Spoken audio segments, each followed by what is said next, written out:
दोस्तों, आज के मुख्य समाचार को जानने से पहले अगर आपको भी प्रधानमंत्री मोदी पर पूरा भरोसा और आप भी ऐसा मानते हैं कि 2024 में बनेगी मोदी सरकार, तो वीडियो को कीजिए लाइक और चैनल को सब्सक्राइब करके कमेंट में लिखिए जय हिंद। हम फिलिस्तीनियों को मानवीय सहायता भेजना जारी रखेंगे, संयुक्त राष्ट्र में भारत ने रखा अपना पक्ष। गुजरात में गृह मंत्री अमित शाह ने की पीएम मोदी की तारीफ, बोले 60 करोड़ गरीबों का उत्थान केंद्र सरकार का सबसे बड़ा कार्य है। स्काई रूट ने किया विक्रम 1 रॉकेट का अनावरण, 300 किलो पेलोड ले जाने की है क्षमता। 2047 के विकसित भारत का रोड मैप बनाने में जुटा नीति आयोग, बेसिक जरूरतों से आगे बढ़कर गुणवत्ता पर होगा फोकस। देश भर में हुआ रावण दहन, पीएम मोदी बोले भारतीय के धैर्य को मिली विजय का प्रतीक है अयोध्या का राम मंदिर। महिला अंतरिक्ष यात्रियों को मिलेगी प्राथमिकता, इसरो चीफ ने कहा देंगे ज्यादा से ज्यादा मौका। 28 और 29 अक्टूबर को लगेगा साल का आखिरी चंद्र ग्रहण, भारत के कई जगहों पर आएगा नजर। सऊदी प्रिंस ने इजराइल हमास को भारत जैसे बनने की दी नसीहत, दोनों पर जमकर बरसे। हमास का पक्ष लेने पर संयुक्त राष्ट्र महासचिव पर भड़का इजराइल, कहा जल्द दे अपना इस्तीफा। अगले महीने राष्ट्रपति और प्रधानमंत्री का दौरा, दिवाली के आसपास केदारनाथ आ सकते हैं पीएम मोदी। भारत ने इजराइल का किया समर्थन तो फिलिस्तीनी लोगों के लिए जताई संवेदना, राजदूत ने की हमास के हमले की निंदा। कनाडाई नेता प्रतिपक्ष बोले भारत के साथ रिश्ते जरूरी, मैं पीएम बना तो संबंध बेहतर करूंगा। गंभीर चक्रवात में बदला हार्मोन, आज बांग्लादेश के तट से टकराने की आशंका, मछुआरों को चेतावनी। सीमा पर दिखे 2 अमेरिकी B-1B बम वर्षक, रूसी सेना ने किया लड़ाकू विमानों को तैनात। WHO ने कहा गाजा में पर्याप्त मदद नहीं, 23 लाख लोगों के सामने भोजन और इलाज का गंभीर संकट। इजराइल अपने फैसले खुद ले सकता है, गाजा पर जमीनी हमले को लेकर बाइडेन की 2 टोक। नजफगढ़ में एम्स की सुविधाएं मिलने से मरीजों को होगा लाभ, स्वास्थ्य परीक्षण केंद्र का उद्घाटन आज। दुनिया में शांति कायम करने के लिए भारत की संस्कृति अपनाने की जरूरत, नागपुर में बोले संघ प्रमुख मोहन भागवत। रक्षा मंत्री राजनाथ सिंह ने सीमा पर भरा हुंकार, कहा देश में ही बनेंगे सभी प्रमुख हथियार। SCO शिखर सम्मेलन में पीएम मोदी की मेजबानी के लिए काजाकिस्तान उत्सुक, भारत में राजदूत का बयान। अश्विनी वैष्णव का बीजेपी सांसद को जवाब, कहा ये आरोप गंभीर, निशिकांत ने बताया धर्म युद्ध की शुरुआत। लश्कर-ए-जंगवी का एक आतंकवादी गिरफ्तार, मशहूर पाकिस्तानी कव्वाली गायक अमजद साबरी की हत्या का मामला। भूटान के साथ दोस्ती चाहता है चीन, सीमा समझौते पर बातचीत, भारत की पैनी नजर। 2030 तक जापान से आगे निकल जाएगा भारत की जीडीपी, हम होंगे दुनिया की तीसरी सबसे बड़ी इकोनॉमी। दोस्तों, अगर आपने अभी तक वीडियो लाइक नहीं किया है तो कृपया वीडियो लाइक कर दीजिए। मध्य प्रदेश में कांग्रेस से नाराज सास बहू ने छोड़ा हाथ का साथ, सिंधिया को देख हो गई भावुक, बीजेपी का थामा दामन। लोकसभा चुनाव नहीं लड़ेंगे जेपी नड्डा, मंडी एवं कांगड़ा सीट से लड़ने की अटकलों को नकारा। राजस्थान चुनाव को देखते हुए जांच एजेंसियों की कड़ी नजर, पिछले 15 दिन में 244 करोड़ रुपए की नकदी पकड़ी। पूर्वी वायु कमान की मेगा एक्सरसाइज, आसमान में गूंजेगी इंडियन एयरफोर्स विमानों की दहाड़।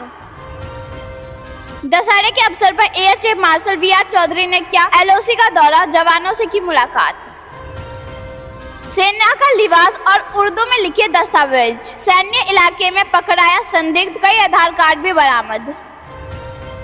हम श्री राम की मर्यादा और सीमाओं की रक्षा दोनों जानते हैं, द्वारका की रामलीला में बोले पीएम मोदी। पीएम मोदी की पीएम स्वनिधि योजना की हो रही तारीफ, 44% OBC को मिला इसका फायदा, SBI का रिपोर्ट में खुलासा। अगले महीने उत्तराखंड के दौरे पर होंगे राष्ट्रपति मुर्मू और प्रधानमंत्री मोदी, दिवाली के आसपास केदारनाथ आ सकते हैं पीएम मोदी। पीएम मोदी धन्नीपुर मस्जिद की भी आधारशिला रखे, राम मंदिर के उद्घाटन से पहले अयोध्या के मुस्लिमों की मांग। विजयदशमी पर पीएम मोदी ने जनता को दिए 10 बड़े संकल्प। भारत नेपाल सीमा पर 9 मैसलैंड में मौजूद खेतों को हटाया जाएगा, संयुक्त टीम का किया गठन। रामलीला मैदान में बोले पीएम मोदी, हम भगवान राम का भव्यतम मंदिर बनता देख रहे हैं, अगली विजयदशमी वहां मनाई जाएगी। मध्य प्रदेश चुनाव के लिए समाजवादी पार्टी के बाद जेडीयू ने भी उतारे 5 कैंडिडेट। एनसीईआरटी की किताबों में अब इंडिया की जगह लिखा होगा भारत, पैनल ने दी मंजूरी। दशहरा पर एलजी ने युवाओं को दी बड़ी सौगात, 13,000 खाली पदों की भर्ती को दी मंजूरी। चक्रवात हामून ने तटीय बांग्लादेश में दी दस्तक। पीएम मोदी का आज महाराष्ट्र और गोवा दौरा, शिरडी में साईं बाबा की करेंगे पूजा। सरकार सख्त दवा, ऑनलाइन गेमिंग कंपनियों को भेजा गया 1 लाख करोड़ रुपए का नोटिस।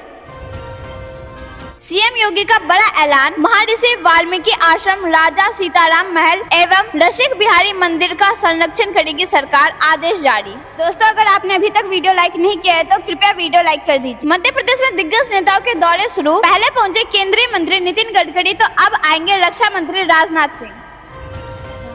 यूएन प्रमुख से इजराइल ने मांगा इस्तीफा, बोला पद के लायक नहीं है तो एंटोनियो गुटेरेस। सोने में 250 रुपए प्रति 10 ग्राम की गिरावट, चांदी में 250 रुपए प्रति किलोग्राम लुढ़की। 27 अक्टूबर को पीएम मोदी करेंगे इंडिया मोबाइल कांग्रेस का उद्घाटन, 31 देशों से लोग लेंगे हिस्सा। दिवाली से पहले सरकार का किसानों को तोहफा, कैबिनेट ने दी खाद सब्सिडी को मंजूरी। भरतपुर मामले पर सियासत तेज, बीजेपी ने गहलोत को घेरा, संबित पात्रा बोले घटना वाले गांव में जाए प्रियंका गांधी। मोदी सरकार ने किसानों को दी बड़ी राहत, उर्वरक पर मिलेगी 22,000 करोड़ रुपए की सब्सिडी, 1350 रुपए में मिलेगा डीएपी। बदल जाएगा प्रयागराज एयरपोर्ट का रंग रूप, 175 करोड़ होंगे खर्च, 20 शहर होंगे कनेक्ट।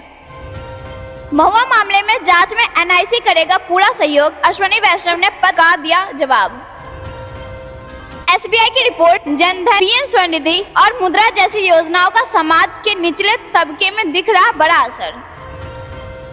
गुजरात के कलोल में विश्व के पहले लिक्विड डीएपी प्लांट का उद्घाटन, रोजाना होगा 2 लाख बोतलों का उत्पादन।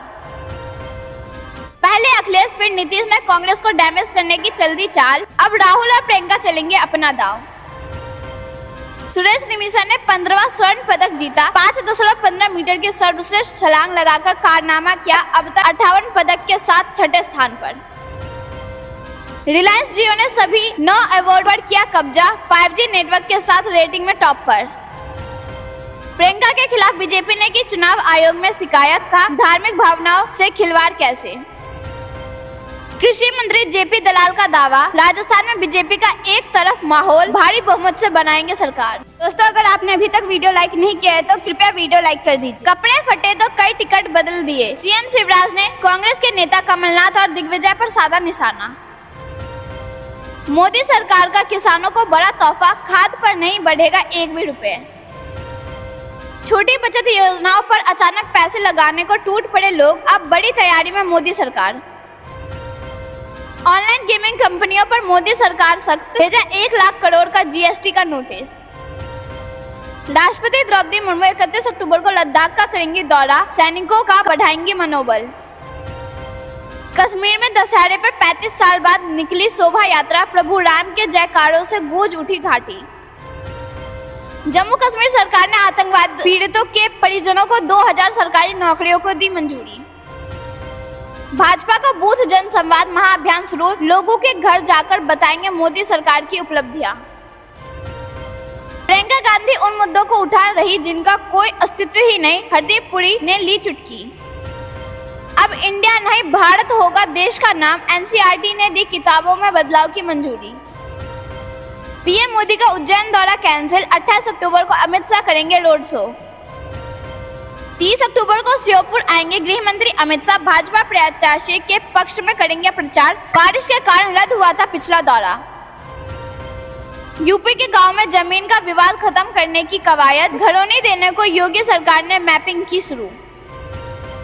यूएन में कश्मीर के मुद्दे पर भारत ने की पाकिस्तान की बेइज्जती, का हम मुंह भी नहीं लगाना चाहते। तमिलनाडु में राजभवन पर शख्स ने पेट्रोल बम फेंका, पुलिस ने हिरासत में लिया। राहत शिविरों में लोगों को बांटे गए 1-1 हजार रुपए, ठंड में कपड़े खरीदने के लिए सरकार ने दी राशि। न्यूज क्लिक मामले में प्रवीण पुरकाश्ते और अमित चक्रवर्ती को राहत नहीं, 2 नवंबर तक पुलिस हिरासत। मध्य प्रदेश के शिवानी आ रही पातालकोट एक्सप्रेस के 2 डिब्बों में लगी आग, 2 यात्री झुलसे, मची चीख पुकार। के खतरनाक 8 वायरस, चीनी वैज्ञानिकों ने की खोज, फैल सकती है फिर महामारी। ये जानते हैं कुछ खबरों को विस्तार से। उससे पहले वीडियो को लाइक करके चैनल को सब्सक्राइब करें और कमेंट में लिखिए जय हिंद। संयुक्त राष्ट्र में भारत ने अपना पक्ष कहा, हम फिलिस्तीनियों को मानवीय सहायता भेजना जारी रखी। संयुक्त राष्ट्र में भारत के उप स्थायी प्रतिनिधि राजदूत और रविंद्र ने बुधवार को इजराइल हमास के बीच चल रहे युद्ध के बीच गाजा पट्टी में नागरिकों को मानवीय सहायता भेजने के लिए दिल्ली के प्रयासों को रेखांकित किया। इस दौरान उन्होंने कहा कि गाजा में 38 टन भोजन और महत्वपूर्ण चिकित्सा उपकरण भेजे गए हैं। संयुक्त राष्ट्र सुरक्षा परिषद में फिलिस्तीनी प्रश्न सहित मध्य पूर्व की स्थिति पर खुली बहस में भारत का प्रतिनिधित्व करते हुए रविंद्र ने यह बयान दिया। पश्चिम एशिया में शत्रुता का नवीनतम अध्याय पर खुली बहस के लिए संयुक्त राष्ट्र महासभा को धन्यवाद देते हुए उन्होंने कहा कि भारत बिगड़ती हुई सुरक्षा स्थिति और चल रहे संघर्ष में नागरिकों के बड़े पैमाने पर नुकसान को लेकर चिंतित हैं। उन्होंने कहा, बढ़ता मानवीय संकट भी उतना ही चिंताजनक है। रविंद्र ने कहा, भारत ने फिलिस्तीनी के लोगों को दवाओं और उपकरणों सहित 38 टन मानवीय सामान भेजा है। हम पार्टियों से यह भी आग्रह करते हैं कि वो शांति के लिए आवश्यक स्थिति बनाने और सीधी बातचीत को इसे शुरू करने की दिशा में काम करें, जिसमें तनाव कम करना और हिंसा को लेकर बातचीत भी शामिल हो। उन्होंने कहा, हम इस क्षेत्र में हमारी उपयोगिता की वृद्धि न केवल गंभीर मानवीय स्थिति को बढ़ा दिया है, इसने एक बार फिर युद्ध विराम की नाजुक प्रकृति को रेखांकित किया है। संयुक्त राष्ट्र में उप स्थायी राजदूत ने कहा कि इजराइल में 7 अक्टूबर को हुए आतंकवादी हमले चौंकाने वाले थे और भारत ने उनकी स्पष्ट रूप से निंदा की। प्रधानमंत्री नरेंद्र मोदी उन पहले वैश्विक नेताओं में से एक है जिन्होंने जान माल के नुकसान पर संवेदना व्यक्त की और निर्दोष पीड़ितों और उनके परिवारों के लिए प्रार्थना की। रविंद्र ने कहा, हम संकट की घड़ी में इजराइल के साथ एकजुटता से खड़े हैं जब इन आतंकी हमलों को सामना कर रहे थे। दोस्तों, अगर आपने अभी तक वीडियो लाइक नहीं किया है तो कृपया वीडियो लाइक कर दीजिए। रुक करते हैं अगली बड़ी खबर की तरफ। गुजरात में गृह मंत्री अमित शाह ने की पीएम मोदी की तारीफ, बोले 60 करोड़ गरीबों का उत्थान केंद्र सरकार का सबसे बड़ा कार्य है। केंद्रीय गृह मंत्री अमित शाह ने प्रधानमंत्री नरेंद्र मोदी की प्रशंसा करते हुए कहा कि देश के आर्थिक विकास के साथ ही 60 करोड़ लोगों की गरीबी रेखा से ऊपर लाना सबसे बड़ा कार्य है। 2 दिवसीय यात्रा पर गुजरात आए गाँव मानसा में बहुचर माताजी मंदिर में दर्शन पूजन किया। उन्होंने मंदिर में दोपहर का भोजन भी किया। उन्होंने अपने संसदीय क्षेत्र गांधीनगर में खेल संकुल के साथ ही सानंद में ग्रीन हाइड्रोजन प्लांट का शिलान्यास किया। उन्होंने सानंद में 550 बेड के अस्पताल एवं औद्योगिक प्रशिक्षण केंद्र का भी शिलान्यास किया। उन्होंने कहा कि मोदी सरकार का सबसे बड़ा कार्य देश का आर्थिक विकास करना और 60 करोड़ लोगों को गरीबी रेखा से ऊपर लाना है। देश के ग्रामीण इलाकों में बसे गरीब लोग केंद्र सरकार की योजनाओं के सबसे बड़ी लाभार्थी हैं। अमित शाह ने कहा कि प्रधानमंत्री मोदी की अगुवाई में भारत दुनिया की 5वीं आर्थिक महाशक्ति बन गया है। केंद्र सरकार ने अपने 9 साल के कार्यकाल में उनकी उपलब्धियां हासिल की है। घरों एवं शौचालयों के निर्माण से महिलाओं का सशक्तिकरण हुआ है। अंधियारा कितना भी घना हो, विजय सत्य के प्रकाश का होता है। गृह मंत्री अमित शाह ने विभिन्न कार्यों में शिरकत करते हुए अपने संसदीय क्षेत्र के लोगों एवं भाजपा कार्यकर्ताओं का विजयदशमी पूर्व की शुभकामनाएं की। विजयदशमी में हमें सत्य के मार्ग पर चलने की प्रेरणा मिलती है। भगवान श्री राम को आशीर्वाद प्रदान करे।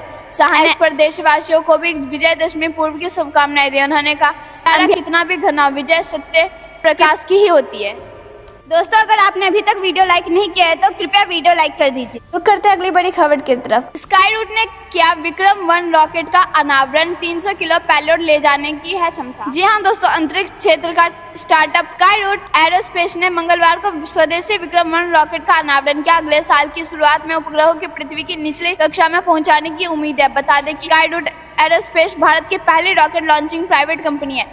इसका मुख्यालय हैदराबाद में। अब कंपनी के स्थापना इसरो के पूर्व इंजीनियर और वैज्ञानिकों ने की थी। इसका लक्ष्य विशेष रूप से छोटे उपग्रह बाजार के लिए तैयार किए गए छोटे रॉकेटों को विकसित करना और लॉन्च करना है। विक्रम-1 एक बहुस्तरीय प्रक्षेपण यान है। ये लगभग 300 किलोग्राम पेलोड को पृथ्वी की निचली कक्षा में रखने की क्षमता रखता है। Vikram all carbon fibre body rocket है जो कई उपग्रहों की कक्षा में स्थापित कर सकता है और इसमें 3D मुद्रित तरल इंजन है। केंद्रीय विज्ञान और प्रौद्योगिकी राज्य मंत्री जितेंद्र सिंह ने कहा कि भारत अब अंतरिक्ष क्षेत्र में अन्य देशों का नेतृत्व करने की स्थिति में है। उन्होंने हैदराबाद में GMR एरोस्पेस और इंडस्ट्रियल पार्क में स्काईरूट एरोस्पेस के लिए नए मुख्यालय मैक्स-क्यू का उद्घाटन किया। जितेंद्र सिंह ने 60,000 स्क्वायर फीट में फैले स्काईरूट मुख्यालय का दौरा भी किया। उन्होंने एक छत के नीचे देश की सबसे बड़ी निजी रॉकेट विकास सुविधा के रूप में पेश किया।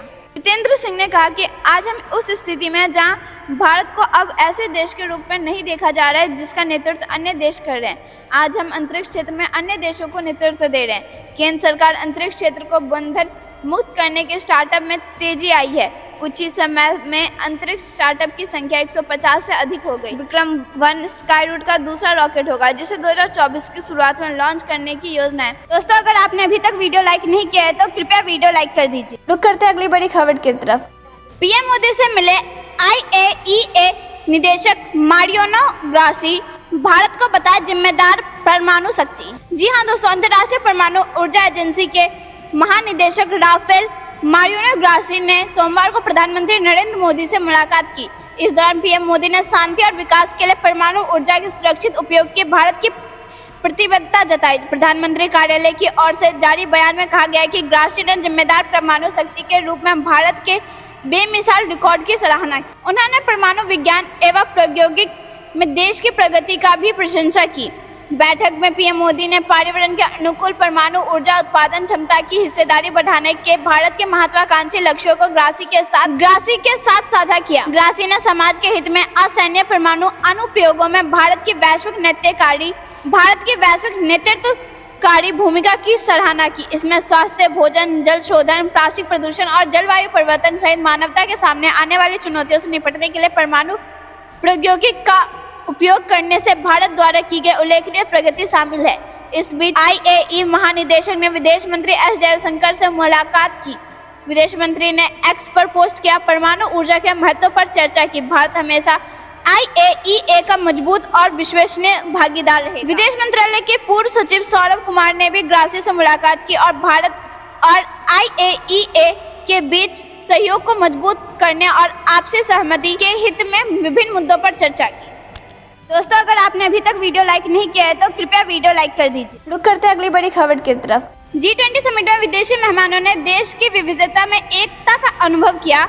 नागपुर में आयोजित RSS दशहरा रैली में बोले मोहन भागवत। जी हाँ दोस्तों, राष्ट्रीय स्वयंसेवक संघ का वार्षिक विजयदशमी उत्सव कार्यक्रम मंगलवार को महाराष्ट्र के नागपुर में कार्यकर्ताओं के साथ पथ संचलन के साथ शुरू हुआ। इस कार्यक्रम में केंद्रीय मंत्री नितिन गडकरी और महाराष्ट्र के उप मुख्यमंत्री देवेंद्र फडणवीस भी मौजूद थे। इस मौके पर RSS प्रमुख मोहन भागवत ने संगठन के संस्थापक KB हेडगेवार को श्रद्धांजलि दी। साथ ही उन्होंने विजयदशमी उत्सव के मौके पर शस्त्र पूजा की। इस मौके पर मोहन भागवत ने दशहरा की बधाई दी और लोगों को संबोधित किया। उन्होंने कहा कि हम हर वर्ष विजयदशमी की शक्ति पूर्व के रूप में मनाते हैं। इस वर्ष यह त्यौहार हम सभी के लिए गर्व, खुशी और उत्साहजनक घटनाएं लेकर आया है।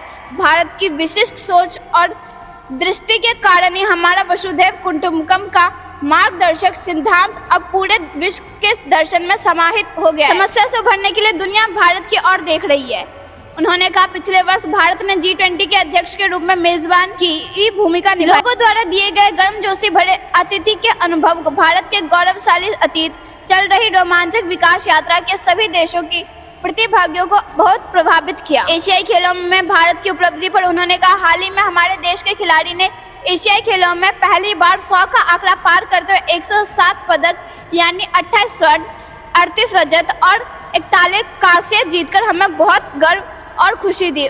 हम उन्हें हार्दिक बधाई देते हैं। साथ ही उन्होंने चंद्रयान 3 मिशन को लेकर कहा, चंद्रयान मिशन ने पुनर्जीवित भारत की ताकत, बुद्धिमत्ता और चतुराई का भी शानदार प्रदर्शन किया। देश के नेतृत्व की इच्छा शक्ति हमारे वैज्ञानिकों के वैज्ञानिक ज्ञान और तकनीकी कौशल के साथ सहज रूप में जुड़ी हुई है। रुक करते हैं अगली बड़ी खबर की तरफ। अगले 5 दिनों में कोहरे की चादर से ढकेगा दिल्ली NCR, उत्तर भारत के राज्यों में बारिश का अलर्ट, मौसम का ताज़ा अपडेट।